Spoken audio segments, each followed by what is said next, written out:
Good evening.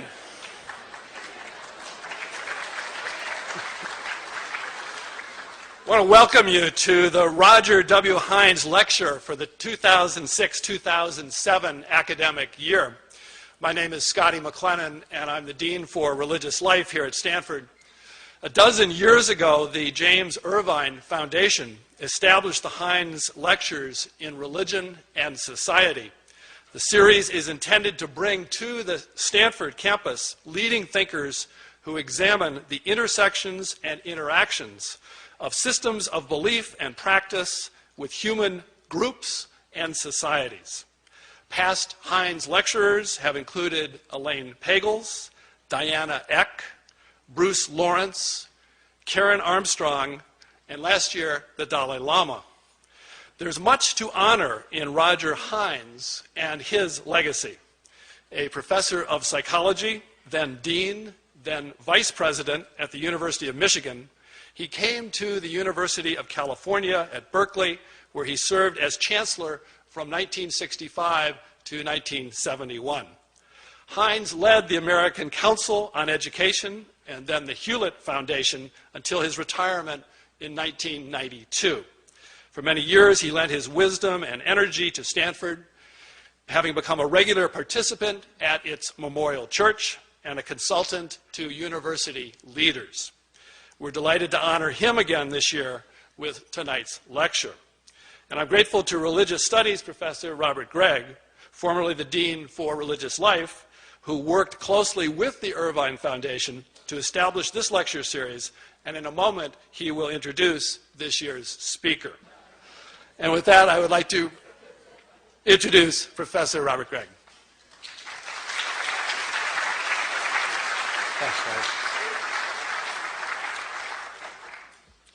Thanks to a splendid set of newspaper advertisements created by Debbie McDevitt of the Office of the Deans for Religious Life, you who have come here tonight already know a great deal about Professor Ehrman's celebrated and broadly read books. Perhaps some of you also know of his recorded lectures on early Christianity. I know from my days in North Carolina of the James Gray Distinguished Professorship, which he holds at UNC Chapel Hill. I have heard stunning testimonies from those who have done their doctoral study with Bart Ehrman. While producing the kinds of close and technical stories that we in the Scholars Guild ponder and admire, Ehrman has also taken with complete seriousness his vocation as a teacher of undergraduate students and in recent years of the wider public. He makes fascinating texts and traditions in early Christianity accessible through his characteristic clarity of explanation and argument. Alterations in the earliest manuscripts of New Testament writings and the special field of text criticism have occupied Ehrman since his own graduate student days, and we are very fortunate to have him here as our Hines lecturer to give us his latest take on some of these issues. His lecture title, as you know, Misquoting Jesus, Scribes Who Altered the Scripture and Readers Who May Never Know. That's not you. Please welcome Bart Ehrman.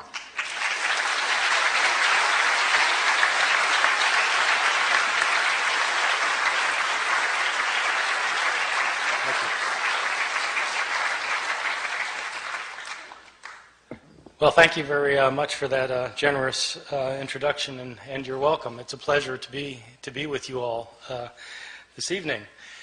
So, as Bob was pointing out, I teach at the University of North Carolina at Chapel Hill, which, as you all know, is in it's the buckle of the Bible Belt.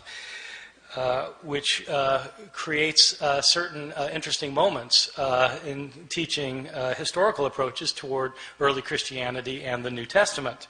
This last year I was teaching my course on the New Testament, so I had a class of about 360 students in it, and I decided to do something this last year that I had never done before. I began my class by asking the students the following question. I said, how many of you in here would agree with the proposition that the Bible is the inspired Word of God? Boom! The entire room raises its hand. All right, good, great. Now, how many of you have read the Da Vinci Code, I asked? Boom, the entire room raises its hand. Oh, good, okay. Now, how many of you have read the entire Bible? Scattered hands. I said, all right. Now, I'm not telling you that I think God wrote the Bible. You're telling me that you think God wrote the Bible. I can see why you might want to read a book by Dan Brown. But if God wrote a book, wouldn't you want to see what he had to say? It's just one of the mysteries of living in the South. Well, the Bible is the most widely purchased, most thoroughly revered, and probably most broadly misunderstood book in the history of human civilization. One of the things that's misunderstood, at least by my 19-year-old students at Chapel Hill, is that when we're reading the Bible, we're not actually reading the words of Matthew, Mark, Luke, or John. We're reading translations from the Greek language in which these books were written. And something is always lost in translation. And not only that, but we're not reading translations of the originals of these books, because we don't have the originals of these books or of any of the other books of the New Testament. What we have are copies made centuries later, many of them many, many centuries later. These thousands of copies that we have are all different from one another in lots of little ways and sometimes in big ways. There are places where we don't know what the authors of the New Testament originally wrote. Now, for some Christians, that's not a problem because they don't have a high view of Scripture. For others, it's a very big problem. What does it mean to say that God inspired the words of the text if we don't have the words? Moreover, why should one think that God performed the miracle of inspiring the words of the Bible if he didn't perform the miracle of preserving the words of the Bible? If he meant to give us his very words, why didn't he make sure we received them? The problem of not having the originals of the New Testament, though, is a problem for everyone, not simply for those who believe that the Bible was inspired by God.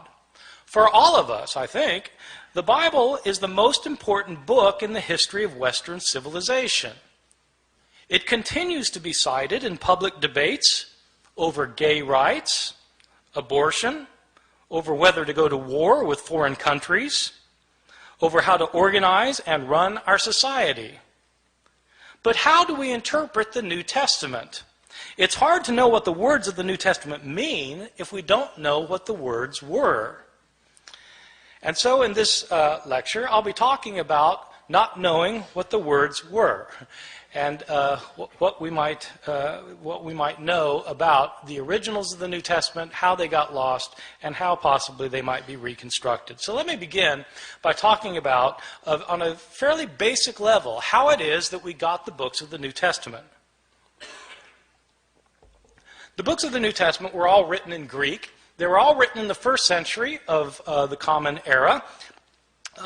They were written by Greek-speaking Christians who wanted to share with their community their views of Jesus, of the faith, of what to believe and how to behave.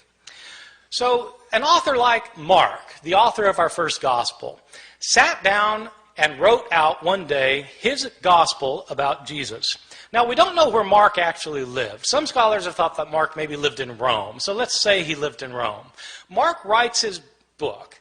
Well, how does this book get into circulation? The problem is we're dealing with an age in which there were no Xerox machines. There wasn't desktop publishing yet, no PDF files. In fact, there wasn't carbon paper. How did people get copies of books? Well, in the ancient world, the only way to get a copy of a book was to copy it by hand. One page, one sentence, one word, one letter at a time. Mark makes his book, and somebody in his community wants another copy of it. And so that person either makes a copy himself or has somebody else make a copy for him. Now, part of the problem is that in the ancient world, at this time period, in the Roman Empire, probably something like 90% of the population was illiterate. couldn't read or write. So not anybody could just make a copy. And most people who could write couldn't write very well. And so somebody makes a copy. We don't know who it was who made the first copy. We don't know if this person was competent or incompetent, but he made a copy. And probably, if he made a copy of this book by hand, one page, one sentence, one word, one letter at a time, he made mistakes. Now, my students sometimes have difficulty believing that people make mistakes when they copy things by hand. And so I tell them, well, you sit down tonight and copy the Gospel of Mark and see how you do. Well, in fact, they'll make mistakes. Now, here we have a problem created, because we have the second copy of Mark that is also put in circulation, and somebody wants a copy of Mark, and so they copy the copy. But the copy has mistakes in it. And so the next person who copies it copies the mistakes, thinking that they're the original wording. And the second person also makes mistakes of his own. And so he not only reproduces the mistakes of his predecessor, he introduces his own mistakes. And then another person comes along and copies that copy, making the mistakes of both of his predecessors and creating mistakes of his own. And then that book gets put in. And pretty soon you've got copies around the city of Rome that are all different from one another. Now, a visitor comes to Rome from Ephesus, and they have a church back in Ephesus too, and they want a copy of this gospel, and so he takes a copy, makes a copy, takes it back to Ephesus. And then that copy gets copied, and that copy gets copied, and that copy gets copied. Then somebody comes from Smyrna, and they want a copy. And so it goes for year after year after year. We don't have a copy of Mark until around the year 200. About 150 years after Mark was originally written. So not only do we not have the originals, we don't have the first copies, or the copies of the copies, or the copies of the copies of the copies of the copies, etc., etc. Mistakes were made en route, and these mistakes were replicated. Now, the only way a mistake gets corrected is if you're copying a copy of Mark, and you come across a sentence that you're pretty sure is wrong because it doesn't make sense, and you try and correct it. And so you correct it to say something other than what it says. The problem is there's no guarantee that you will correct the mistake correctly, right? You might correct the mistake incorrectly, in which case you've got three forms of the text: the original text, the mistake, and the mistaken correction of the mistake.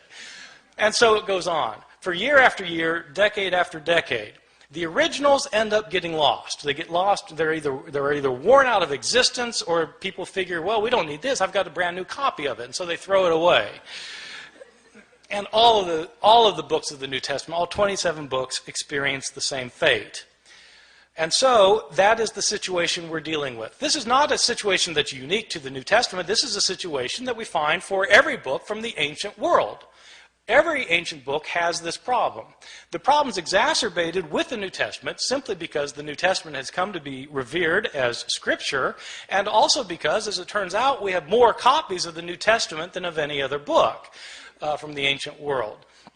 That would seem like a good thing, but it also means that we have more mistakes for the New Testament than for any other book. And so the abundance of evidence we have creates an abundance of problems. Let me talk about the surviving copies that we do have. First, give you a sense of the numbers of books that we're talking about. New Testament was originally written in Greek, and at last count we had over 5,700 copies of the New Testament in the Greek language in which it was originally written. Now, when I say we have 5,700 copies, I don't mean that we have complete copies of all the books from beginning to end. What I mean is we have either complete copies or fragmentary copies. Some of these fragmentary copies are very small little fragments found in trash heaps in Egypt where the rest of the book was destroyed, and we just have a little scrap. So we have from little scraps to enormous tomes that are in medieval libraries. We have 5,700 copies in Greek, and we have copies in other languages because as Christianity spread throughout the Roman Empire, people translated the New Testament into other languages, such as Latin. We have something like 10,000 copies of the Bible in the New Testament in Latin, in Coptic, the ancient Egyptian language, in Syriac, in Georgian, in Armenian, in Old Church Slavonic, etc., etc. We have all sorts of copies in all sorts of languages.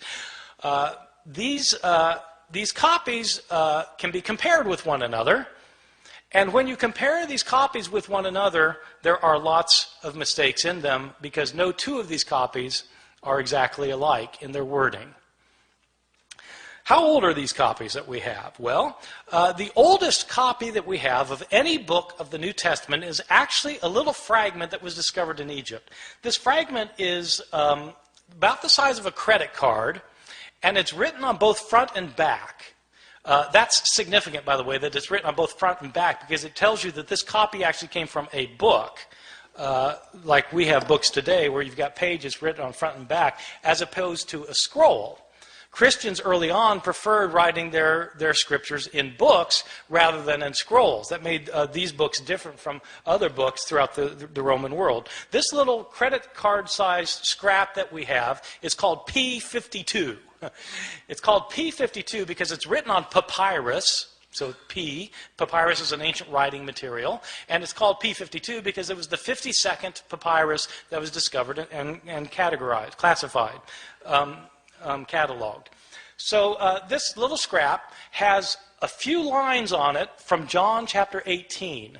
It's the passage where Jesus is talking to Pontius Pilate in his trial before Pilate, where Pilate says, "What is truth?" That line. So that's that. It's written on, and it's written both front and back. Now the thing is, if you have a little scrap like that, and it's written on the front and the back, and you know what passage it comes from, then you can actually do some interesting things, because you can figure out, even though you don't have a complete line on this page, you can figure out where this thing was on the page. And if you've got if you do it right, if you've got one margin, you can figure out how many letters were in each line, and you can figure out how many lines must have been on the page in order to get from this part to that part. See what I'm saying? So you can actually reconstruct how long the page was, and then you can calculate how many pages were in this manuscript, because how many pages would it take with this many letters in it to create the Gospel of John? And so this one scrap can tell you how long the manuscript was. So there are people who do this for a living, so it turns out.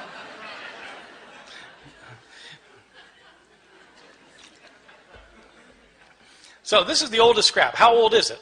This scrap, P52, is usually dated to the first half of the 2nd century. The way they date ancient manuscripts is actually on the basis of a handwriting analysis. The science of this is called paleography. Paleo meaning ancient, graphy meaning writing, ancient writing. So the study of ancient writing is called paleography, and there are scholars who are paleographers who can date manuscripts within about 50 years of their production. The way the science works is that handwriting in the ancient world, before there was the invention of printing, changed slowly over time. So people made letters in certain distinctive ways depending on when they lived. And so if you are familiar with how handwriting was in different periods of history, then you can determine when a manuscript was written. That's the science of paleography. And a good paleographer can get within about 50 years. So this thing, and you need a 50-year gap, because some scribe who's copying a manuscript when he's 70 probably is writing the same way he did when he learned how to write when he was 20. And so you need a 50-year gap. So this thing is dated to around 125 plus or minus 25 years. Well, that's pretty early. This is from the Gospel of John. This little piece was probably written about 30 or 40 years after John itself had been produced. So that's pretty good. We don't get a complete copy of the Gospel of John until, again, around the year 200. But we do have this little scrap. Most of the manuscripts we have are not anywhere near this early, though. We start getting full manuscripts at the beginning of the 3rd century, around the year 200, 150, 170 years after Jesus' death. These are about 120 years after most of these books had been written. And we don't start getting numerous manuscripts until the 7th, 8th, or 9th centuries. And then we start getting lots of them, because then you've got monasteries where monks are spending their days copying manuscripts, and we have a lot of their manuscripts.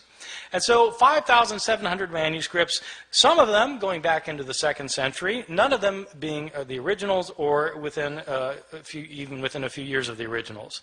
So with all of these differences, with all of these manuscripts, how many differences are there?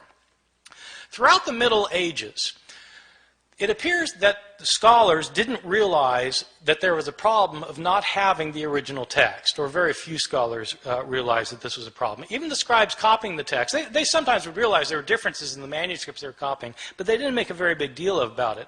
The first time somebody made a really big deal about this was exactly 300 years ago this year, in the year 1707. There was a scholar named John Mill at Oxford. I think he's unrelated to the Victorian John Stuart Mill.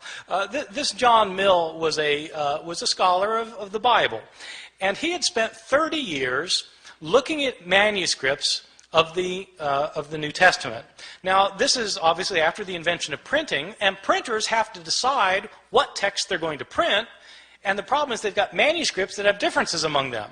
And so how does a printer decide which manuscript to print? Well, it's a problem. That's when they started realizing that this was an issue. Well, John Mill wanted to produce a printed edition of the Greek New Testament. He spent 30 years looking at the manuscripts available to him. He had available to him 100 manuscripts, approximately 100 manuscripts. And he printed up his edition of the Greek New Testament in which he'd give a verse, and then at the bottom of the page he would indicate the places where the manuscripts differed from one another for that verse. To the shock and dismay of many of his readers, when John Mill produced his edition of the Greek New Testament, it included an apparatus at the bottom of the page that cited 30,000 places where the manuscripts differed from one another. 30,000 places where there were manuscript variations among the manuscripts that he had discovered. And the striking thing is John Mill didn't give all of the differences he found. He only cited the differences that he thought were significant. Some of his detractors claimed that John Mill was working to render the text of Scripture uncertain. His supporters pointed out that he didn't create these differences. He simply noticed that they exist. So what do we know today about the numbers of mistakes in our manuscripts? Well, Mill looked at 100 manuscripts, and now we have 5,700 manuscripts. Nobody knows how many differences there are among the manuscripts that we now have, because nobody yet, even with the development of computer technologies, nobody has been able to add up all of the differences. Sometimes scholars guess that there may be a couple 100,000 differences. Some people say 300,000, some say 400,000. There are different guesses. The way I usually put it to my students is in comparative terms. There are more differences in our manuscripts than there are words in the New Testament. More differences in our manuscripts than there are words in the New Testament. Well, this obviously creates a problem. If you want to know what Mark actually said, and all you've got are copies of Mark that are hundreds of years later that have so many differences in them, how can you possibly reconstruct it? Well, that is a problem. Now, having said that we have these hundreds of thousands of differences, I wanted to emphasize a particular point, which is most of these differences that we have in our manuscripts are completely insignificant, unimportant, and don't matter for a thing. Many of these differences in the manuscripts are so unimportant that you can't replicate them in translation. Okay? In other words, like they changed the word order in Greek, where you would have to translate it the same way no matter what the Greek word order is. So, I mean, it doesn't really matter very much. By far, the vast majority of these hundreds of thousands of differences are significant for nothing more than showing that scribes in antiquity could spell no better than my students can today. And scribes, of course, didn't have spell check.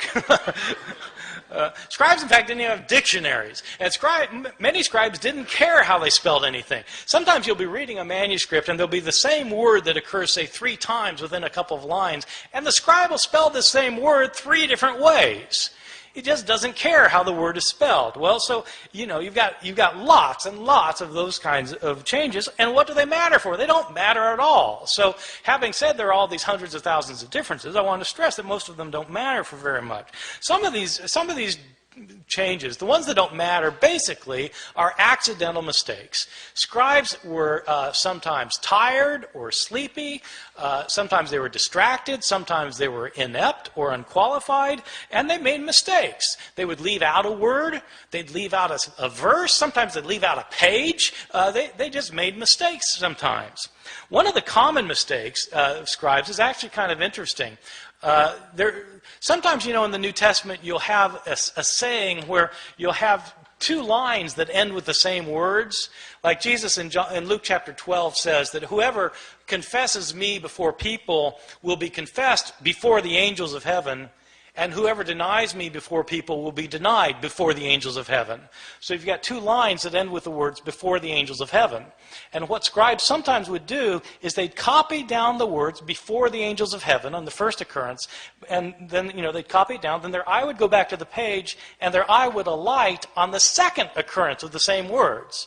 Thinking that that's what they had just copied, they'd go then to the next line and start copying there, and as a result, they would leave out the intervening line. See how that works? That kind of phenomenon is where your eye skips from one line to another. It's called parablepsis. Parablepsis. And when you have words that end a line the same way, that's known as homoteleuton. So this kind of mistake is called parablepsis occasioned by homoteleuton. It's on my final exam at Chapel Hill. Probably the most egregious mistake in any manuscript of the New Testament, one of my favorites, is in a manuscript that's manuscript 109.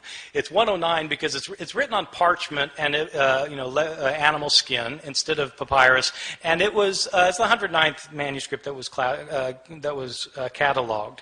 This is a 10th century manuscript that was written by a scribe who wasn't paying attention, and this scribe was copying the Gospel of Luke. Now, the Gospel of Luke is one of the two Gospels in the New Testament that has a genealogy of Jesus. Genealogies usually aren't the favorite reading of my students at Chapel Hill. And I think probably it wasn't the favorite reading of this guy because he wasn't really paying attention to what he was doing. But, in Luke's genealogy is actually fairly interesting because in Matthew's the other gospel that gives a genealogy of Jesus, and it traces Jesus' line all the way back to Abraham, the father of the Jews, in Matthew. Luke doesn't stop there. Luke keeps going. Luke traces Jesus' genealogy all the way back to Adam, as in Adam and Eve. This is a fantastic genealogy. I've got an aunt who's a genealogist who's traced my family, back to the Mayflower. The Mayflower, Adam and Eve. So it's Jesus is supposedly the son of Joseph, who's the son of so and so, the son of so and so, the son of so and so, who's the son of David, son of Jesse, son of so and so. It goes all the way back. Isaac, son of Abraham, so back to Seth, son of Adam, who's the son of God. Okay, this genealogy goes all the way back. So the scribe of manuscript 109 is copying a manuscript that evidently gave the genealogy in two columns. But the second column didn't go to the bottom of the page. It only went partway down, the second column. So the first column, second column, partway down. And the scribe apparently didn't realize that this genealogy was in two columns, and so he copied across the columns instead of copying one column, then the other column, leading to some very interesting results. As it turns out, Adam isn't the first human being. There was a man named Phares, who's the father of the human race, and as it turns out, God is the son of Ehrman. So it happens.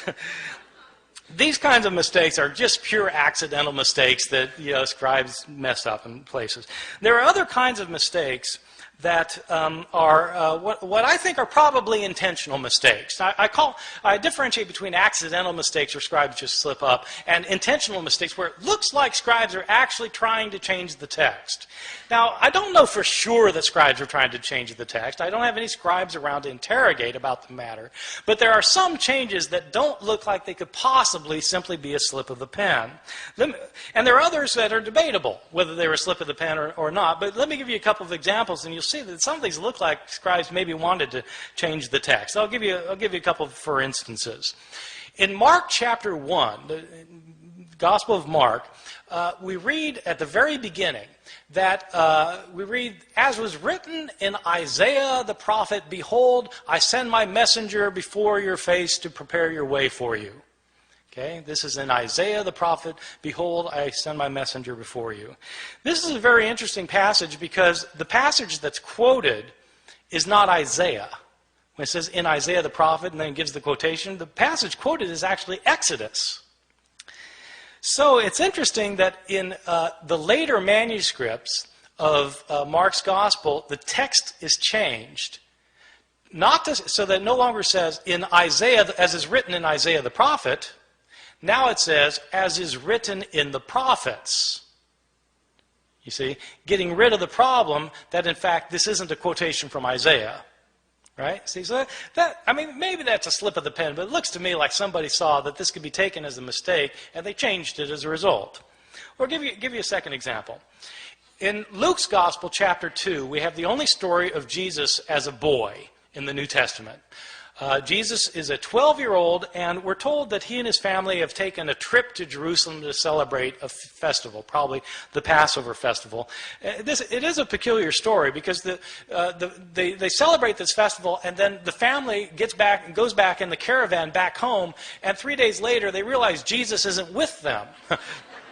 I mean, you might think they would have checked ahead of time, but he's not there, and so they go back to Jerusalem to try and find him, and on the third day, his mother finds him in the temple. And this isn't an accident, by the way, that it's on the third day, right? This is a foreshadowing for Luke of what's going to happen at the resurrection narrative, where on the third day, Jesus will rise from the dead. Well, so on the third day, his mother finds him in the temple, and there's 12-year-old Jesus talking to the leaders of the Jews and discussing with them matters of the law. And Mary is not pleased, and she sees Jesus finally after tracking him down for 3 days, and she says, "Son, why have you done this? Your father and I have been looking all over for you." Now, when scribes copied this, they were taken aback. Your father and I? But Joseph wasn't his father, right? Jesus was born of a virgin. So it doesn't make sense for Mary to say, your father and I have been looking all over for you. And so there are changes in the manuscripts. Some manuscripts simply say, Joseph and I have been looking all over for you. Some manuscripts say, we have been looking all over for you. But somebody's changing the text because it could be read as a problem. And so they got rid of the problem. I'll give you a third example. This example is in one of Jesus' discourses in the New Testament, in Matthew chapter 24, in which Jesus is talking about what's going to happen at the end of time. This passage actually was very important. I feel a tangent coming on here, by the way. This passage was very important when I moved to Chapel Hill in 1988. Bob, you had been gone for a year at this time. In 1988, there was a big furor in North Carolina. There were Christian groups who thought that the end of the world was going to happen in 1988. That Jesus was going to come back and take everybody out of the world who were his followers. That's the rapture, right? When the rapture and Jesus comes back, takes people out of the world, and then all hell breaks out on earth for 7 years, and then the end comes, right? So there was a guy who had written a book based on this passage I'm going to talk about in a second. A guy had written this book that was called 88 Reasons Why the Rapture Will Occur in 1988. This book was in 2 million copies.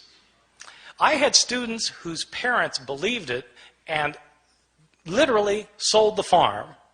They thought that Jesus was going to come back in 1988. And so I just showed up in North Carolina kind of blissfully ignorant of these things. And I moved from New Jersey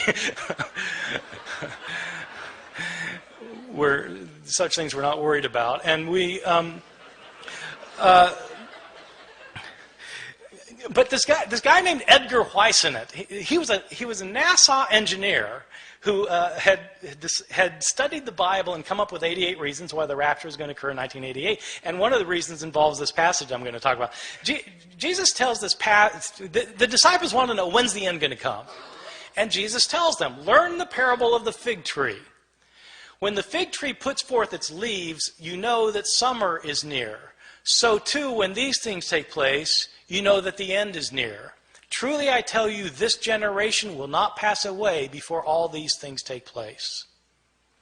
So Edgar Whisenant, this is one of Edgar Whisenant's 88 reasons. So the way it works is this.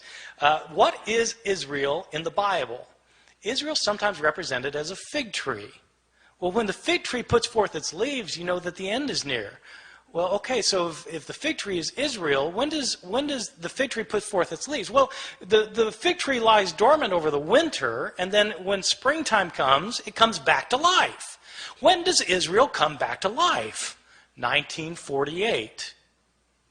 That's when Israel comes back to life, becomes a nation again. Truly I tell you, this generation will not pass away before all these things take place. How long is a generation in the Bible? 40 years. 1948 plus 40, bingo, 1988. This was one of the 88 reasons. Now, somebody pointed out to Edgar Whisen that Jesus in the same passage points out that no one knows the day or the hour when the end will come. Whisen had said that it was going to come during the week of Rosh Hashanah in September. And so they said, but Jesus says no one knows the day or the hour. And Whisen was completely unfazed. He said, I don't know the day or the hour. I just know the week.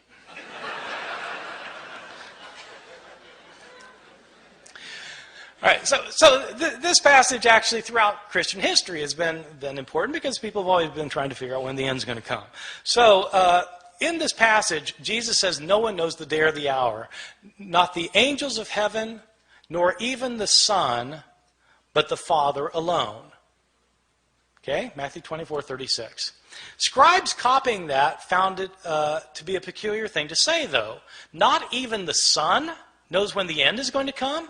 I mean, surely the Son of God is all-knowing. Isn't he omniscient? And so how do scribes deal with the problem? They deal with the problem by getting rid of the phrase. And so in later manuscripts, the phrase, not even the Son, is taken out, so that now Jesus doesn't claim to be ignorant about when the end is going to come. So that strikes me as probably an intentional sort of change. All right, so you get accidental changes and you get intentional changes. I want to talk about some of the big differences that you get in some of our manuscripts, just so you can get an idea of how significant this problem can be. Probably the most familiar story in the New Testament Gospels is the story of Jesus and the woman taken in adultery. I'm pretty sure this is the best known story of the Gospels because it's in all the Hollywood movies. I mean, if you do a movie about Jesus, you've got to have Jesus and the woman taken in adultery. It's so much a requirement that even Mel Gibson, who The Passion of the Christ, which is about Jesus' last hours, has to get this in, and so he has a flashback showing this scene of Jesus and the woman taken in adultery. So the way the story works, it's found only in the Gospel of John, chapters 7 and 8. And Jesus is teaching the temple, and the Jewish leaders they drag this woman in front of him, and they say, she's been caught in the act of adultery. The law of Moses says we're to stone someone like this. What do you say? See, this is setting a trap for Jesus, because if Jesus says, well, yeah, stone her, then he's violating his teachings of love and mercy. But if he says, no, forgive her, then he's breaking the law of Moses. So what's it going to be? Well, Jesus has his way of kind of getting out of these traps, as you know, if you read the New Testament. So what he does in this case is he stoops down and he starts writing on the ground. And he looks up and he says, let the one without sin among you be the first to cast a stone at her. Stoops back down, starts writing again. And one by one, feeling guilt of their own sins, they begin to leave until Jesus looks up again and there's no one left. And he says to the woman, is there no one left to condemn you? And she says, no, Lord, no one. Jesus replies, neither do I condemn you. Go and sin no more. There is a textual variant in a now lost manuscript, which when Jesus, about this line about let the one, when he says, let the one without sin among you be the first to cast a stone at her. In this one textual variant, it indicates that a stone comes flying out from the crowd, nails the woman in the head.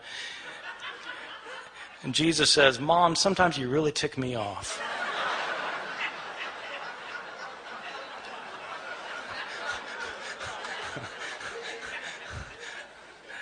I made that up. This story, this beautiful story, this powerful story, which has two terrific lines from Jesus in it, this story was not originally in the Gospel of John.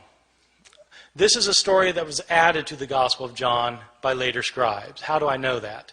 We have a number of early manuscripts of the Gospel of John. This story is not found in any of our early or best manuscripts of the Gospel of John. The Greek authors who wrote commentaries on the Gospel of John over the centuries don't mention this story until the 10th century, 1,000 years after the days of Jesus. The writing style of this story, if you read it in Greek, the writing style is a completely different writing style from the writing style of the rest of the Gospel of John. As a result, scholars have known for years that this story did not originally belong in the Gospel of John. Well, why is it in our English Bibles then? Probably what happened was some scribe had heard this story. They'd heard the story and they decided that it illustrated some of the teachings in John chapter 7, and so they wrote out the story in a margin. A second scribe came along, saw the story in the margin, and thought it belonged in the text, and then wrote his manuscript by putting the story in the text. Another scribe comes along and copies that manuscript, and that manuscript gets copied, and so on until it becomes part of the textual tradition. And it's these later manuscripts that were used by the translators of the King James Bible in 1611, so that the story came into English through the King James Bible. So this story, however, is not a story that was originally in the New Testament. So people sometimes ask me, well, are there any changes that are significant in the New Testament? Yeah, well, this strikes me as a rather significant change, that the story of the woman taken in adultery wasn't originally there. Or consider a second instance of another big difference, the Gospel of Mark. Mark is probably my favorite gospel because it's so subtle and understated in places, and it says things that you don't expect. And nowhere is this more true than in the ending of Mark's gospel. In Mark's gospel, Jesus is put on trial, and he's crucified, he's dead, he's buried, and on the third day, the women go to the tomb. The tomb is empty, and Jesus is not in it. There's some man in there. And the man tells the women that Jesus is not here, he's been raised from the dead. He tells the women, go tell the disciples that he will meet them in Galilee. And then it says the women fled from the tomb, and they didn't say anything to anyone, for they were afraid. Period. That's where it ends. That's the end of the Gospel of Mark. And you think, how could it end there? They're told to tell the disciples, but they don't tell anybody. Didn't the disciples ever learn? Didn't they go to Galilee? Didn't they see Jesus? How could that be the end of the story? And that's exactly the reaction the scribes had. They got to that ending, they said, how could it end there? And scribes then decided it couldn't add there, and so they added 12 verses. So that in your English Bibles today, you'll find 12 more verses after that, after chapter 16, verse 8. And often they'll be in double brackets, because the translators will tell you in a footnote, these verses weren't originally in here, these were added by later scribes. In these verses, in these added verses the scribes added later, but we know they're added later because they're not in the earliest and best manuscripts. The writing style is different from the rest of the Gospel of Mark, and in fact there are inconsistencies between this ending and the verses that precede it. So this is clearly an addition to the Gospel of Mark. In these final verses, according to these final verses, the women do go tell the disciples do go to Galilee, they do meet Jesus there, and Jesus then tells them that they're to make the disciples of all the nations, and people become his disciples will be able to speak in foreign languages that they previously didn't know. They'll be able to handle deadly snakes, and they'll be able to drink poison and it won't harm them. These are the verses that the Appalachian snake handlers in my part of the world use to base their liturgical practices on. I've always thought that sometime in the ambulance on the way to the hospital, somebody should point out, well, actually those verses aren't in the Gospel of Mark.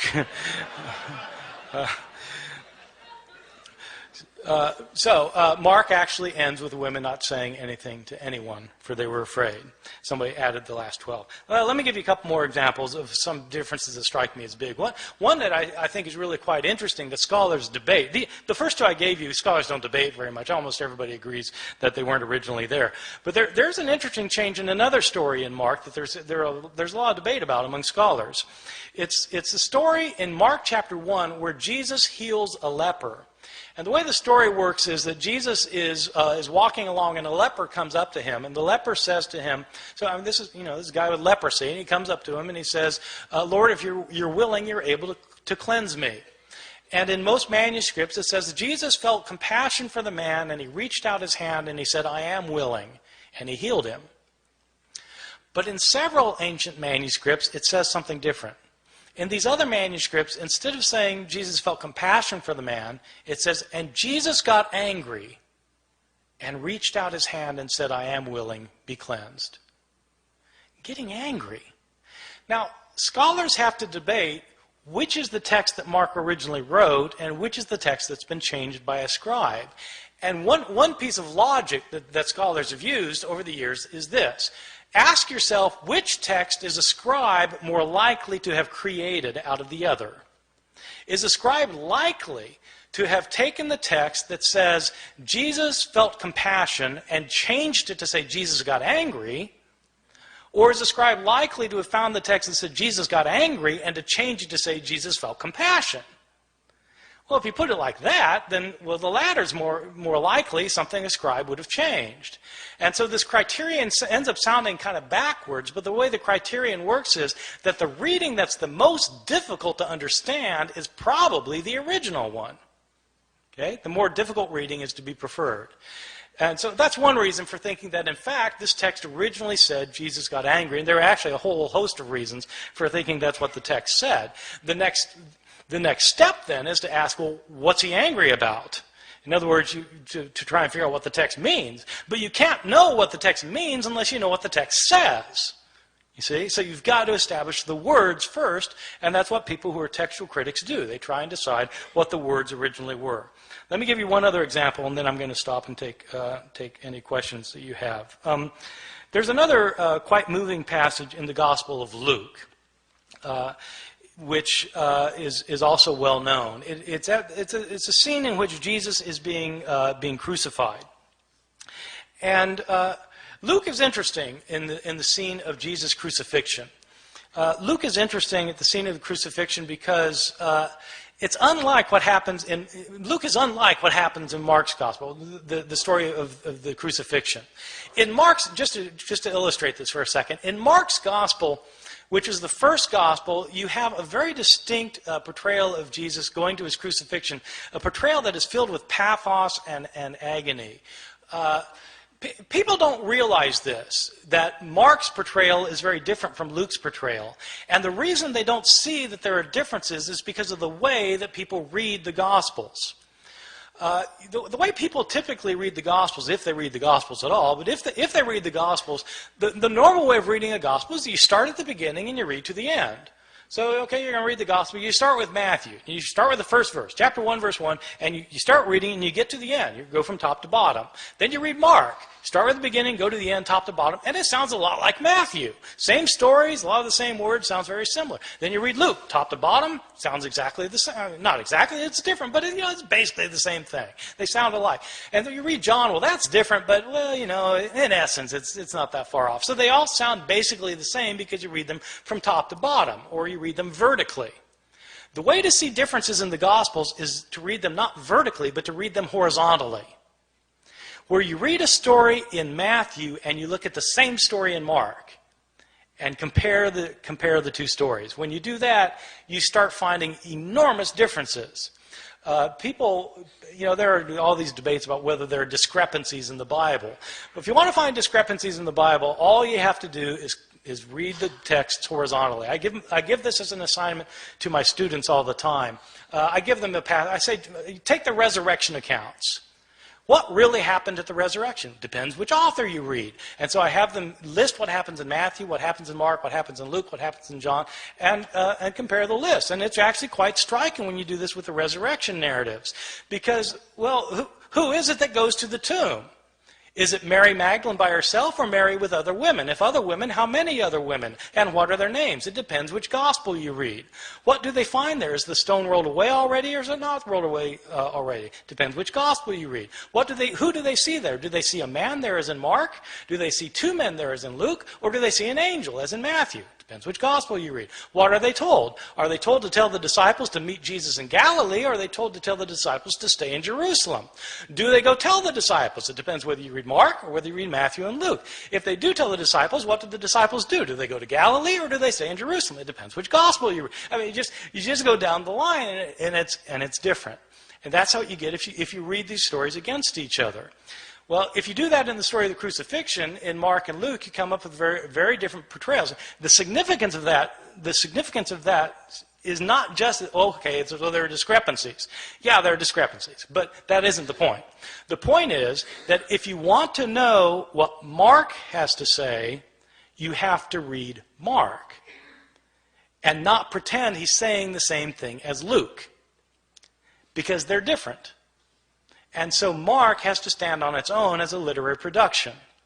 In Mark's gospel, when Jesus is being crucified, in fact, it's a very gripping scene. In Mark's gospel, Jesus doesn't say anything while he's being led to the place of crucifixion.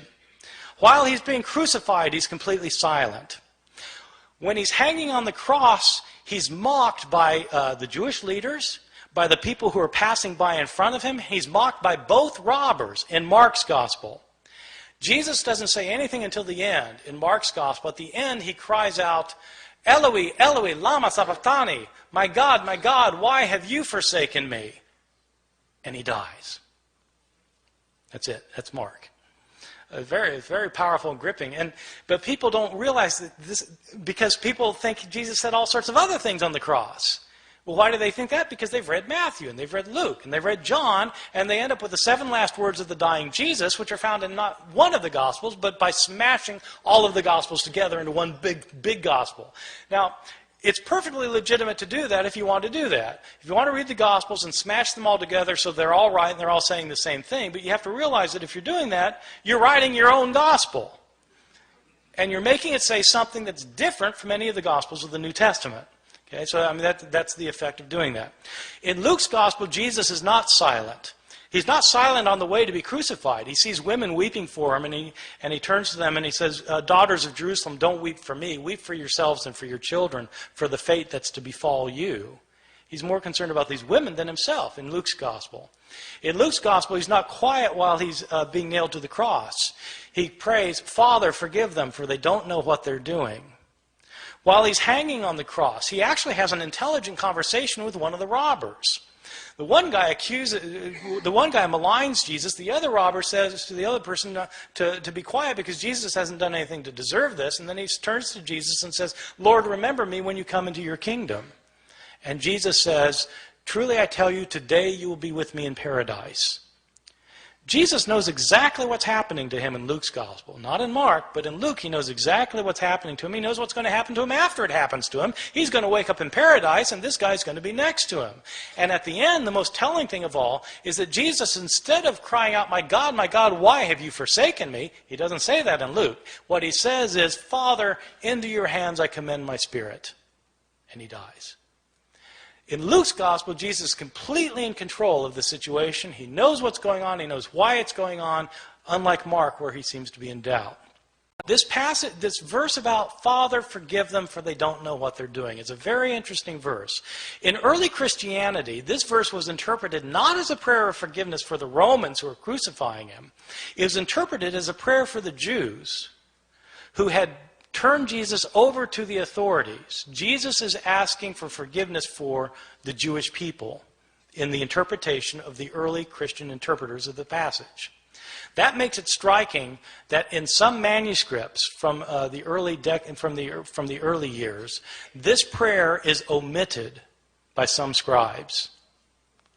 Why would scribes take that lovely verse out?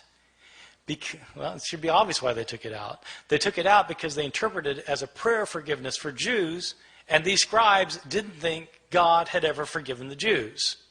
In the 2nd and 3rd centuries, Christians started saying that Jews are guilty for the killing of Christ, and that, in fact, the destruction of the city of Jerusalem in the year 70 by the Roman armies was a punishment by God given to the Jewish people for rejecting their own Messiah.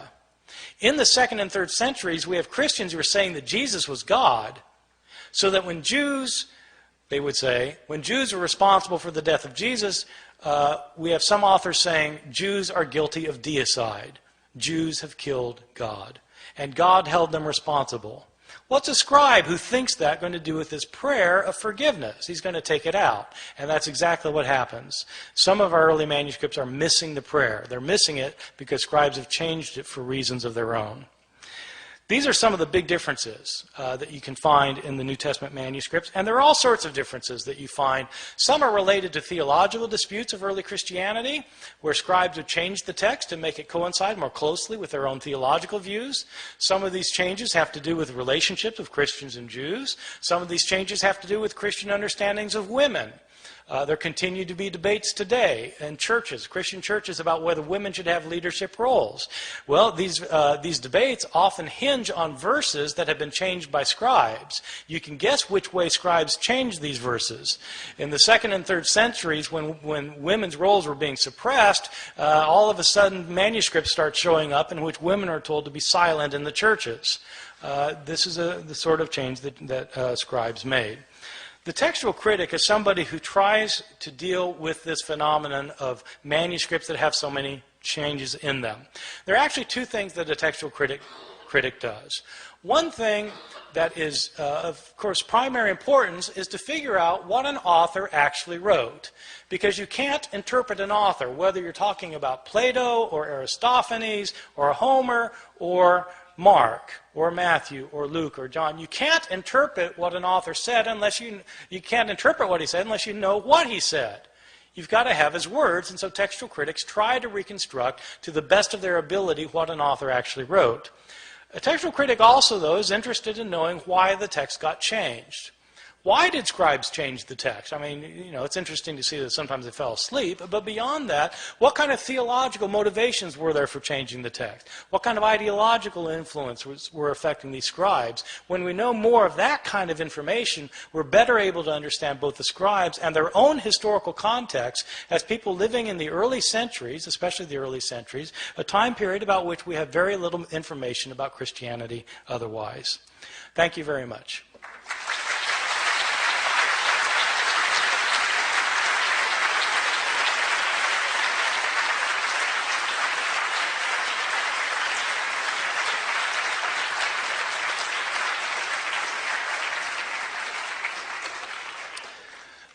There are microphones on both sides, and I think we'll alternate. And can I just say that I will, if it doesn't sound like the question was loud enough, I'll repeat the question to make sure everybody heard it. So yes, start over here.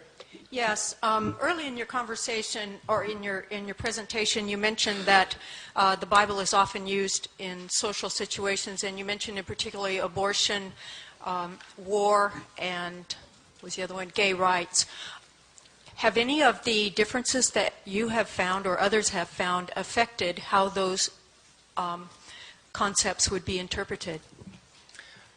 Did you all hear that? Yeah. The kinds of social issues that are pressing for us today were not pressing to the scribes who were copying the texts. They simply had a whole different range of issues that they were far more concerned about. And so the passages that people leap on today to try and resolve certain kinds of issues simply didn't have that kind of importance to most of the scribes. So the answer is no. Most of those passages weren't affected. Yes. Are you familiar with the book of Urantia? Every time I give a talk, I have people ask me to read it, but I have not yet done so. Well, it's an interesting read because often there's an expanded text on, might be one line in the New Testament, and in Urantia there might be 3 paragraphs. So Yes. I commend it to you. Okay, thank you. Yes. Your comments on 2 other books, one of them The Gospel of Judas and the other The Sword of Christian, Constantine. Also, I'm an Ehrman. Really? How do you spell it? Ehrman. Oh, okay. Go for it. Yeah, okay, he's asking about 2 of the books, the Gospel of Judas Iscariot. Yeah, actually, let me tell a story about the Gospel, because I was, when National Geographic was considering whether to finance the publication and dissemination of the Gospel of Judas, they called me and asked me if I would help them authenticate the manuscript, which was my first indication that National Geographic absolutely had no clue what they were doing with this manuscript, because it's written in Coptic, which which I can read Coptic, but I'm not a Coptic scholar. Right? And so I told the woman who had called me, I said, well, look, you need a Coptologist to do this. She said, oh, yeah, great. Okay, what's a Coptologist? A Coptologist is an expert in Coptic language who can, and she said, well, what we really want to do is date this manuscript. And I said, oh, well, to date the manuscript, then you need to get a paleographer. She said, oh, okay, great, yeah. No. What's a paleographer? Yeah. So then she said, well, really what we really want to do is carbon-14 date the manuscript. Are you able to help us with the carbon-14 dating? So, yeah, right. Every Friday night, I carbon-14 date manuscripts. So, no, I can't help you with carbon-14 dating. You need a scientist for that. I said, look, I'll find you a Coptic paleographer, and you find a scientist who can carbon-14. And they said, well, we want you to be involved with this, though, because, we want somebody who's interested in early Christianity and knows about Gospels that didn't make it in. I said, no, I'm happy to be involved. I said, but I said, where's the manuscript? She said, well, it's in Geneva. I said, okay, count me in. And so we went to Geneva. I have a friend, a guy named Stephen Ehrman, teaches in Germany, who's a Coptic paleographer, and called him up. And I said, Stephen, I don't know if you've heard these rumors, but the Gospel of Judas has turned up. And Ehrman says, yeah. He says, you know what? I think I saw it 20 years ago. I said, oh my God, you want to see it again? He said, yeah. I said, okay, let's go to Geneva. And so we did. So the Gospel of Judas is it's the most recent discovery of an early Christian text. It was actually discovered 30 years ago now, 1978. But it's a very long story. It was unknown basically to everybody until just 3 or 4 years ago. When it finally got into the hands of competent scholars and conservationists who could put it back together because it was fragmented in 1,000 pieces. But it's a very interesting gospel because it's a gospel that is a Gnostic gospel that talks about how this world we live in is not the creation of the one true God, but is a creation of lower, inferior divinities. And the point of salvation is to escape this world. Okay, if you all know Gnosticism, I'm sorry, I'm taking a little longer on this than I should, but if you know the world of Gnosticism, the Gnostic Gospels, Gnostic Christians were people who felt like they were entrapped in their bodies in this world, that they were imprisoned in bodies, and that because the creator of this world wasn't the one true God, it was a lower divinity. So the way I illustrate this with my students is, you know how sometimes people feel like they're alienated in this world, like they look around, they just don't feel like they belong here. They look around and this world just doesn't make sense to them. I felt this way till the last election, actually.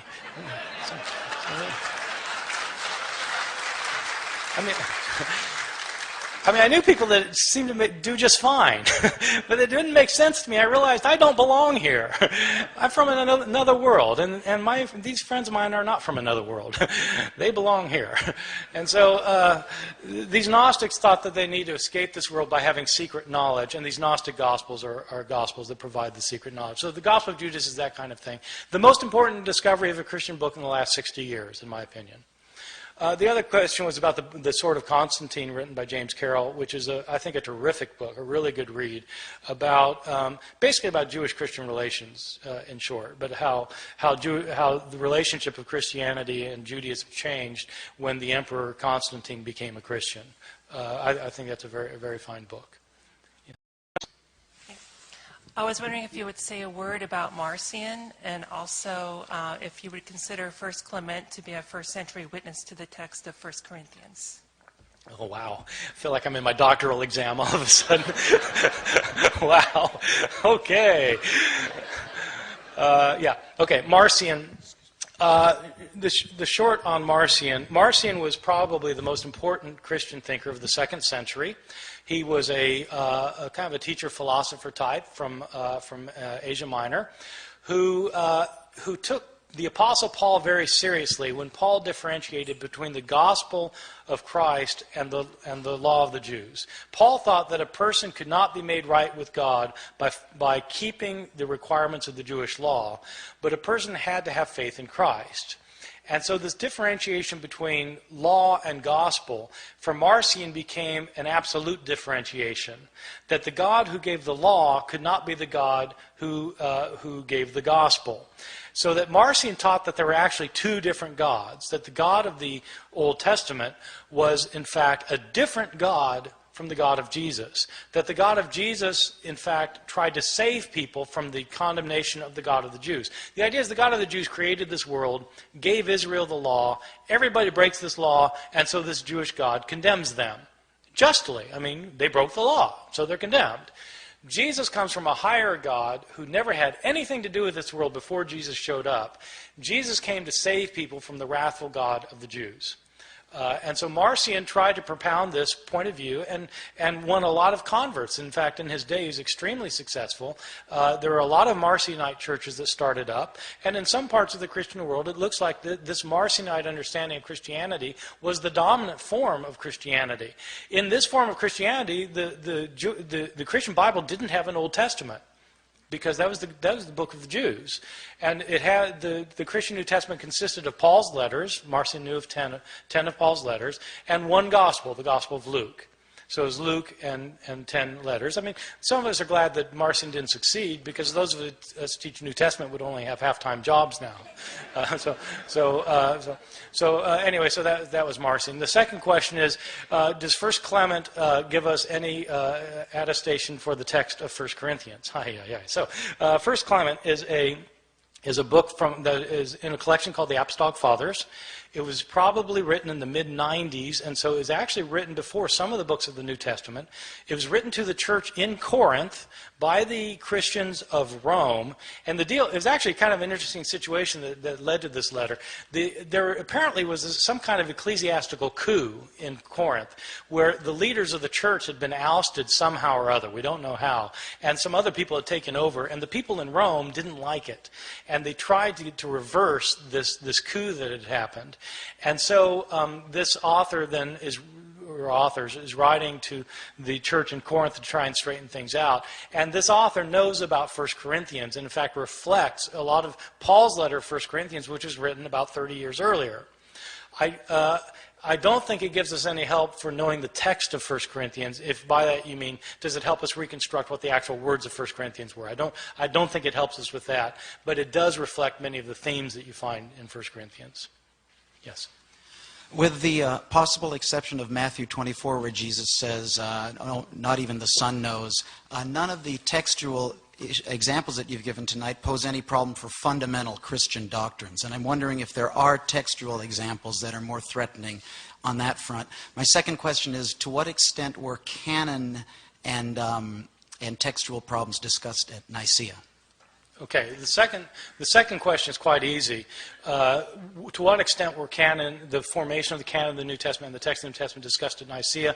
The answer is not at all. The Da Vinci Code says they were, so yes. Who should I believe? Yes. Right. I think you need to trust Dan Brown. He did a lot of research for this book. He learned, for example, that Leonardo's name was really Da Vinci.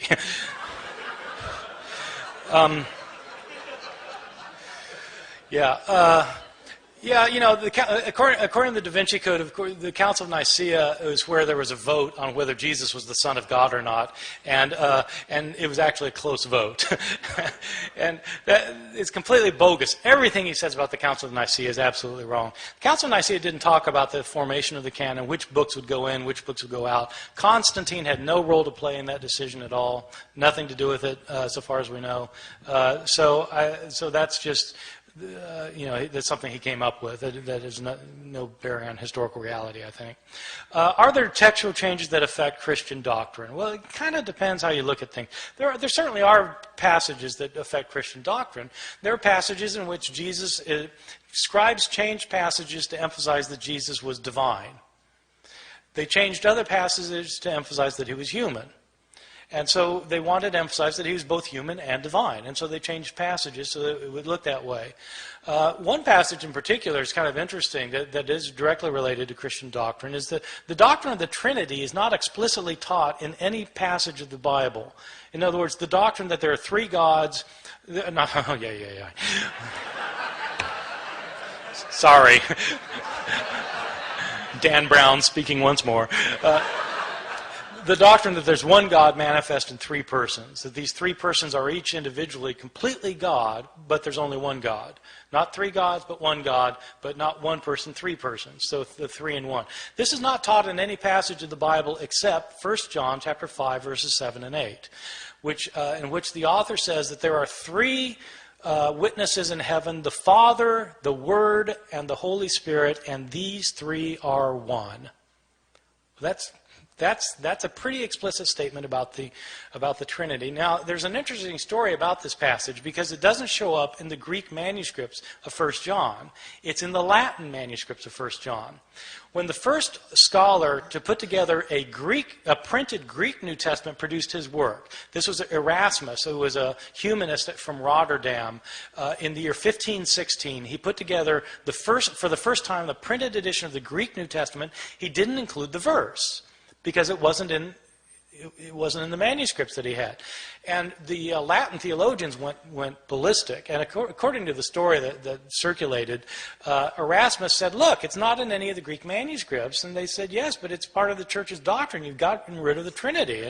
And Erasmus said, look, if you can produce a Greek manuscript that has it in it, I'll include it in my next edition. And so they produced a Greek manuscript. And so they copied out a Greek, somebody copied out a Greek, and when they got to that point, they translated the Latin back into Greek, stuck it in, and Erasmus was true to his word and included that in his next edition. And it was on the basis of that edition that the King James Bible translators put the Bible into English. So that's why the verse showed up in the King James translation. So yeah, that certainly affects doctrine. Now the thing is, you could argue the doctrine of the Trinity without that verse. You can argue theology without any particular verse, because theology is never just kind of rooted in a particular word or it's a bigger thing than all that. And so my view is that Christian doctrine isn't based on any of these textual variations. What happens, though, is these textual variations sometimes change the way what a verse means. Sometimes they affect what an entire chunk of a book means. Sometimes these textual changes affect the very meaning of an entire book.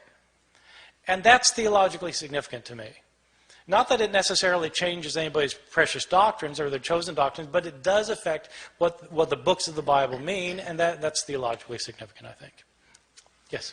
Yes, I appreciated your lecture. I haven't read Misquoting Jesus, but I enjoyed your Da Vinci Code book last year. It was got me thinking. Seriously, I did like it a lot. A question I have regarding the attempts to harmonize the crucifixion accounts, whether they can be harmonized or not, concerns the logical approach that's appropriate to use, and this is what I'd ask your comment on. Aristotelian logic basically indicates that omission is not necessarily contradiction. At the Stanford philosophy website, I think it's the Encyclopedia of Philosophy, I forget exactly, there's a very elegant summary of Aristotle's definition of a contradiction. Basically, in my limited style, I'll just say it's a situation where you have two statements that cannot both be true at the same time regarding the same situation. The statement that Bart, Ehrman, and Bob Gregg are in this room does not contradict the statement that Bart is in this room. It does contradict the statement that only Bart is in this room. So when you add the word only, that's a concern. And so given the fact that the gospel writers were not attempting to be exhaustive, as long as Mark doesn't say the only thing Jesus said was Eloi, Eloi, lama sabachthani, I'm not sure that there's an issue there. It's like if there was a traffic accident. One witness might say, well, the red car swerved and hit the pedestrian. Another person might say, well, actually, before that, it was a blue car that cut the red car off that I saw that hit the pedestrian. But there's not, they have different details, but the test, the threshold for saying it's a contradiction seems to me to be higher than what you're setting it at. Yeah, okay, good. Yeah, thank you. It's a very good question. And I think, part of it, there are a couple things to say about it. One is, it depends what you're after. If you're after what each witness is saying, then it's not fair to make the one witness say what the other witness is saying, because they're saying different things. And so if what you're interested in is what the witness has to say, then you have to stick with what that witness has to say. There are problems. There are problems of reconciling things, because if you go with the idea that omission isn't a contradiction, the way you end up reconciling things leads to some very peculiar situations. For example, when I was in college, I bought a book. I was an evangelical Christian who held this kind of view, and I believed that, in fact, the texts could all be reconciled with one another. And I bought a book that was called The Life of Christ in Stereo. Which was, the idea is, it's kind of stereophonic sound with the Gospels, and you need them all going at the same time to get the full thing. And so, but there are problems, because in Mark's Gospel, Jesus tells Peter that before the cock crows twice, you'll deny me 3 times. Now, in Matthew's Gospel, it says, before the cock crows, you'll deny me 3 times. So what do you do in the life of Christ in stereo? Well, you put the two together, and it ends up that Peter denies Jesus 6 times. Once before the cock crows, and once before it crows twice. Now, that's perfectly possible, and it reconciles the difference, but it makes the text say something different from what any of the texts say.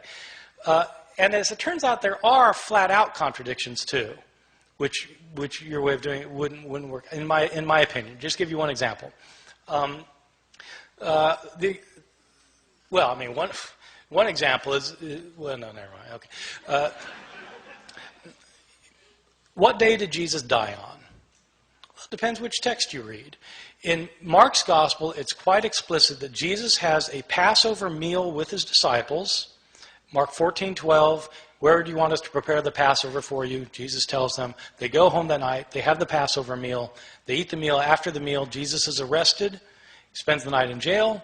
Next morning, appears before Pontius Pilate. Pontius Pilate kills him the morning after the Passover meal is eaten. You read the Gospel of John, and Jesus has a meal with his disciples. It's not called a Passover meal. He's arrested after the meal, spends the night in jail, shows up for Pontius Pilate, he's condemned, and it says that he is sent off to be crucified just after noon on the day of preparation for the Passover, which is the day before the Passover meal is eaten. So, he couldn't die both times. He either died the day before the Passover or the day after the Passover, but it couldn't be both. And so you have that kind of thing as well as the kind of thing you're pointing out where, they might just be eyewitnesses telling different parts of the story, in my opinion. Just to clarify, though, using the Aristotelian definition of a contradiction, are the statements, the fact about what Jesus said from the cross, are those contradictory, those accounts? Or are they? See, I was saying You're omission just talking about the statements. No. But I'm saying that if you want to reconcile them by saying that giving the 7 last words of the dying Jesus, if all you're interested in is Aristotelian logic, then the answer is no. Okay. But if you're interested in what these texts mean, then the answer is yes. You get very different portrayals depending on which account you read. So it depends what you're interested in. Okay. Thank you. Yeah. Yes. I was reading your book, Misquoting Jesus, today, and it actually made me think a lot of some feminist theory that I've been reading lately about the responsibility of academics. Bell Hooks took a lot of flack for this book, Feminist Theory from Margins to Center. And so I'm reading Misquoting Jesus and thinking this is essentially a book with an argument about philology that is accessible, readable, and does not sacrifice the complexity of the argument. So one, as an aspiring academic, what's your secret? And 2, do you have a philosophy about what our responsibility as academics is, and how do you think about who your audience is? Yes, thank you. Well, thank you for the compliment. And, the reality is that most academics don't know how to talk to a normal human being.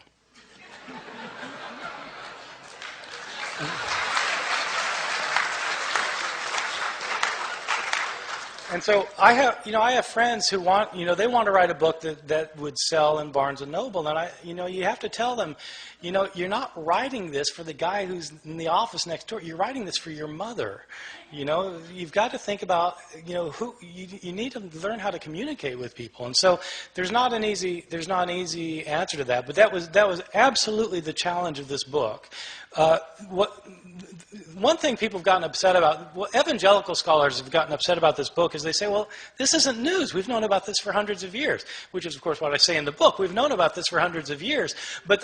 So I'm not trying to present something that is like radically new that scholars have never known before. Scholars have known this since John Mill in 1707, and so this is old news, but nobody's bothered to tell the general audience. Which is, and the reason they haven't bothered is pretty obvious. It's hard. We're talking about Greek manuscripts here. How do you talk about Greek manuscripts to people who don't read Greek? Right? Well, you just have to figure out some way to do it. So, the way I do is I like to tell stories. So that's how I decided to do it. So I don't think there's a real secret other than just learning how to talk to people. So, yes. Actually, I have been reading the Bible for the last 5 years, and especially New Testament. There's one statement of Christ, be peace on him, which I want that you should explain it over. He says that I have been sent not to change the Torah. I have to come to fulfill it and act upon it in spirit and letter. And the only way to go to the heavens is if you follow Torah more than the rabbis. And then if you read Torah, there's no mention about Son, Father, and Holy Ghost. So when were they created? If they were from the very beginning, why didn't any of the old prophets in the Old Testament mention about it? So I just want to get this clarified. Yes, thank you. Well, the passage you're quoting is from Matthew chapter 5, verse 17. It's distinctive to Matthew. Matthew's gospel is the one that emphasizes that Jesus' followers need to follow the Torah. It's interesting because the Apostle Paul says just the opposite. He says that a person can't be made right with God by following the Torah. And in Matthew, Jesus says his followers have to follow the Torah. And so that is an interesting issue. The question about what do you do about the fact that the Torah doesn't mention Father, Son, and Holy Spirit, of course, that's exercised theologians for centuries. Back when they were developing the doctrine of the Trinity, they had to deal with this. And they came up with solutions to that by modern standards, I think would be seen as creative. When God says, let us make man in our own image, who's he talking to? Right? Well, so there are passages that in the Torah that were used to support Christian theology, but of course other people might say, well, these are interpretations of the passage that aren't really the interpretations that they would have had for their first readers. Yes.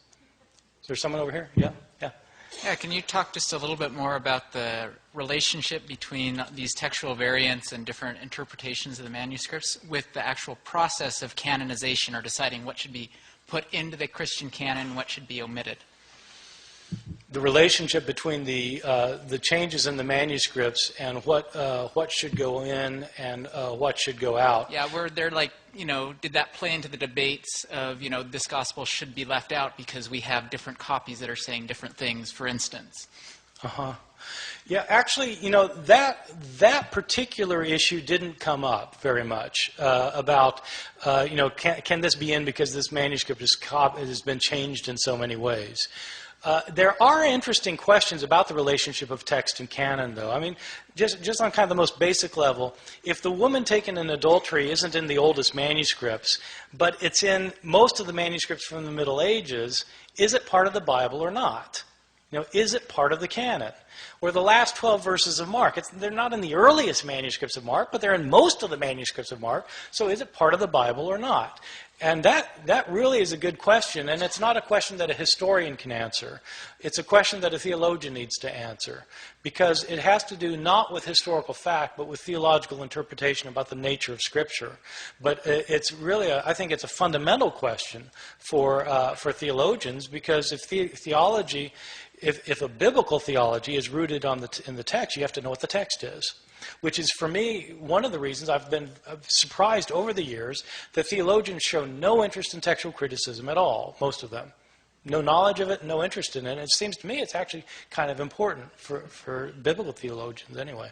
So, I think you need to go to the mic if you have a question. Did you have a question here? Oh, yeah. Yes. Thank you for talk. I have a question regarding the discrepancy among the Gospels. Yes. There are obviously there are many differences, and then it sounds like it's almost embarrassing to have those 4 Gospels put together as a Bible and say that this is truth, because there are obvious differences. Yes. Then my point is there are argument that if there are embarrassing discrepancies among the Bible in the Bible, why would early Christians and why would they put them together and they say it's the Bible, although there are obvious differences? Yes, it's a great question. Why did the early Christians not look at these discrepancies and say this is a problem? Why did they include them in the same, in the same covers as the Bible? It's a really good question, and I think that actually different early Christians had different answers to that. One early Christian in the 2nd century was a guy named Tatian, whose answer to this was that you've got these 4 accounts, and this guy Tatian actually produced a Life of Christ in stereo for Syriac reading Christians in the 2nd century. He took the 4 Gospels and he put them together into one big Gospel and reconciled them all together with one another in a book that was called the Diatessaron, which means through the 4. You take the 4, and through the 4 you get the big gospel. So that was one way of dealing with the problem. Some Christian authors thought that if you have contradictions between these texts, then what that is the Holy Spirit telling you that you need to look for the deeper meaning of the text, because the surface meaning of the text obviously doesn't work. And so it's God telling you need to look for the deeper meaning of the text. And the reality is that most Christians in the 2nd, 3rd centuries down to today never realized that there are differences. I mean, most people read the Bible and don't realize that there are differences. And I think it was that way in the early church, too. In fact, most of these people couldn't read anyway. So, I mean, it wasn't that they could do a careful analysis of the Synoptic Gospels. They couldn't read the Gospel. So they heard them read in church, and they'd hear a story one week, and then another story next week, another story the next week, and it didn't occur to them that there are discrepancies. And so this idea of kind of finding these discrepancies in a way really wasn't the issue for most of these early Christians, I think. One more question. Can you give the reference to what just claimed about the illiteracy in the early Christianity? And yes, the illiteracy of early Christianity. You can just give me references. Yeah. The best study of literacy in the ancient world is William Harris, and it's simply called Ancient Literacy, published by Harvard University Press. He doesn't deal very much with Christianity, but he does say a few things about it. All right, thank you. Yeah, I've come across a couple of radical pieces of information on the Bible I wonder if you'd comment on. One is that, I've read this in several places from biblical historians. One is that there was a get-together called the Second Council of Constantinople in around 555 A.D., and it was one where they did some major deletions in the Bible, and they took out just about everything Jesus said about reincarnation. That's one of them. Well, that one's easy. That's false. Okay. One of the places I read this is in a book called The Jesus Mystery by Janet Bach. I don't know if that means anything to you. Right. Don't read those books. Okay. Okay. And in all due respect, how are they wrong and you're right? Authority. That's it? I mean... There are responsible historians, and there are people who are not responsible historians, and it's a very good question actually, because how do you know the difference? You go to a bookstore and you've got these books. I mean, and some have nice covers and some don't have nice covers. How do you know who? And it's actually not an easy thing, and you have to know who to trust. And so one thing to do is look at credentials. Where do these people teach? Do they teach? Where did they get their degrees? Do they have degrees? Or are they independent researchers? An independent researcher is somebody who doesn't have a degree usually. Why don't they have a degree? So they might be telling the truth, but where do they get their information from? Look at their footnotes and see if they tell you where they got their information from. And then read scholars who teach in reputable institutions, who have reputable degrees, and whose books go through the kind of vetting process that is typical in scholarship. which is that you can't, anybody can publish a book today, but scholarly presses publish books that have gone through a scholarly process of evaluation. And that's the kind of book you want to read if you want an authoritative account. Yeah, and the second piece of information was that there's 18 years that are missing from the Bible, basically from the age of 12 to the age of 30. And it's been said that that was deleted, and that he spent those years traveling through India and visiting with various holy men and so forth, right, and reaching a state of enlightenment, right, and then coming back to... Yeah, that, you can even find Gospels that claim that. These Gospels were written in the 19th century, but I mean, you can at least find Gospels that say it. There are 18 years that are unaccounted for, and the question is, what would Jesus have been doing during these 18 years? And what most historians think is that he would have been doing what any Jewish lad in a small hamlet in Galilee would have been doing. He would have been working every day. Probably a carpenter, or apprenticed as a carpenter, and he probably didn't travel. Jews. I mean, he was very poor, probably a hand-to-mouth existence, and probably worked 6 days a week. And on the seventh day, you couldn't go anywhere because it was the Sabbath. So my guess is he just grew up in Nazareth, and there are no ancient sources. I mean, you asked me how do I know this? I've read all of the ancient sources. There are no ancient sources that say anything about Jesus going to India. Yeah, I just find, given the stature of this man, that the fact that there was zero written about him in those 18 years is very suspicious to me. I just think there must have been a deletion somewhere. I mean, why didn't somewhere in the Bible it said, well, from the age of 12, he just spent the time with his father in his shop and doing this and that, and then all of a sudden emerged at 30 and did all these miraculous things. So, anyway. Yeah, thank you. Okay. Yes.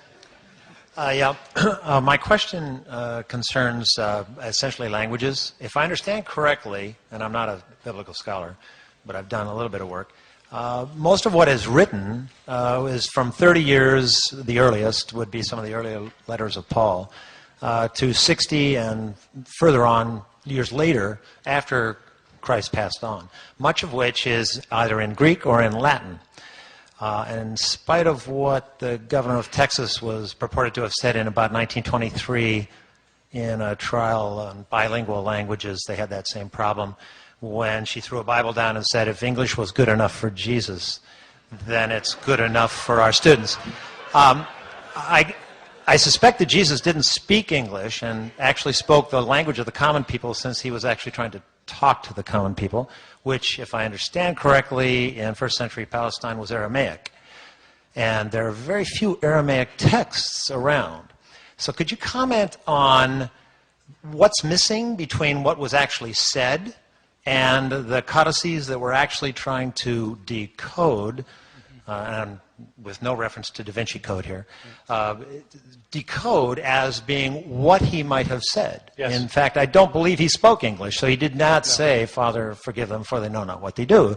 No. And in fact, I think the Neil Douglas Klotz and a bunch of others in this Aramaic movement are trying to do something along these lines. So could you comment on that and where you stand there? Yeah, so, no, it's absolutely right. Jesus spoke Aramaic. My opinion is that he did not know Greek, and that he did not know Latin. I think he probably knew Aramaic. The Gospels are written in Greek, so already when you're reading the Gospels in Greek, you're a step removed from the words of Jesus, assuming that the words that are being recorded are actually words that he said, because they're written 30 or 40 years later, and maybe some of these words weren't things that he actually said. There are sayings in the Gospels that make better sense if you retranslate them into Aramaic from Greek. I mean, it's tricky to do. I mean, but it's fun too. So so give you an example. There's a saying that doesn't make very good sense in Mark chapter 2. I'll use the sexist phrasing of this because it's the one people are familiar with, and it's one that it's easier to make my point. Sabbath was made for man, not man for Sabbath. Therefore, the Son of Man is the Lord of the Sabbath. Okay? Sounds like familiar. But it doesn't make any sense. Sabbath was made for man, not man for the Sabbath. Therefore, the Son of Man is the Lord of the Sabbath. What's the therefore?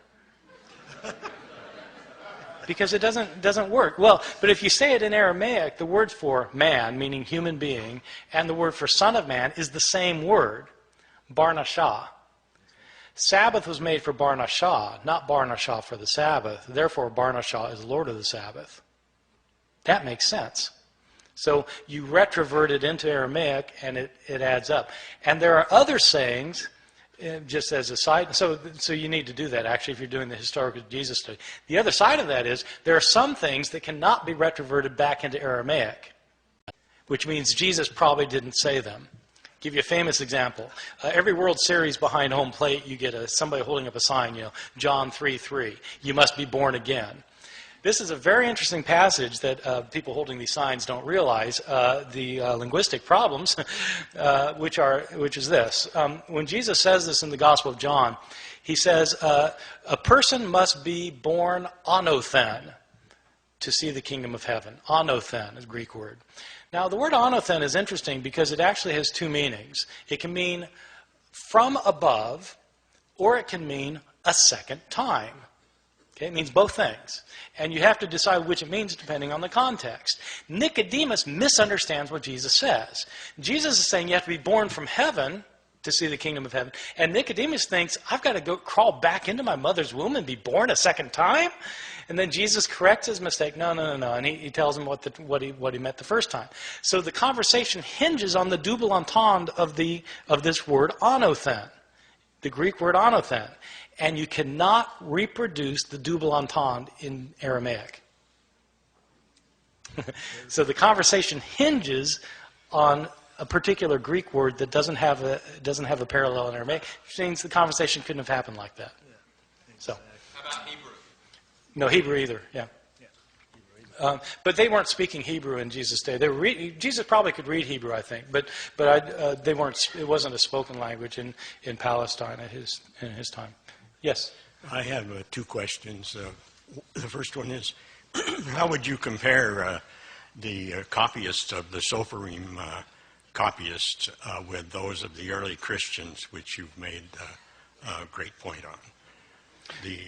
You're asking about Jewish scribes from the Middle Ages. You're asking about? No, those are Masoretes. I'm talking about the copyists in Ezra's time. Oh, so yeah. We don't know. I don't think we know. What a lot of people say when I give a talk on this about the New Testament is they point out that what they say is, well, Jewish practices were to copy everything meticulously, exactly, and they're usually thinking about the Masoretes. In the Middle Ages, there were Jewish practices that were extremely meticulous, but I don't think we know very much about copying practices in antiquity, especially in the Persian period, because we just don't have the kind of evidence we need. Thank you. The second question was, may I have your autograph? Yes, you may. I'm going to take one more question because this fellow, and then I'm going to stop. Yes. In some of the ancient cultures, there were oral traditions that seemed to be designed to preserve a certain passages orally very exactly. Is there any evidence from early Christian times that there, in some corner of Christendom, such traditions were there, and what would they say about the passages? Yes, were oral traditions such that the traditions were being kept intact over the years with the retelling. And there have been New Testament scholars who've argued that Jesus was a rabbi who taught his disciples certain things, and they memorized these things so they passed them along without changing them orally. That idea has run into trouble on two grounds. One is that there have been anthropological studies of oral societies that have shown that in most oral cultures, it actually doesn't work the way we would think it would work. Well, the way we think it would work is that if you can't write something down, that you'd probably want to remember it exactly because you don't have a way of writing it down, so you'd want to remember it exactly. But that idea that you would want to remember it exactly, in fact, is a product of written cultures. In oral societies, that isn't how they think, because they think, most people in oral cultures know that in an oral presentation, you change the story depending on the audience, the situation, the need at hand, et cetera, et cetera. So there's that. The other thing is that there's a way to check whether the stories about Jesus were being passed along without changing or being changed orally. And that's the fact that we have several different authors who have written down the things Jesus allegedly said and did, and you can compare them with one another. And when you do that, there are discrepancies. So it looks like people are changing the stories both orally and at the written stage, I think. Okay, I need to stop there. Thank you very much. I've enjoyed being with you.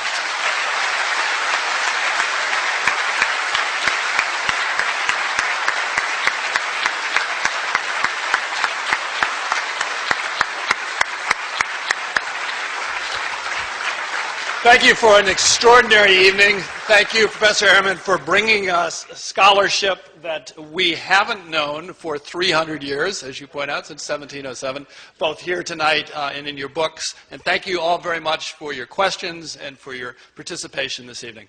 Thank you.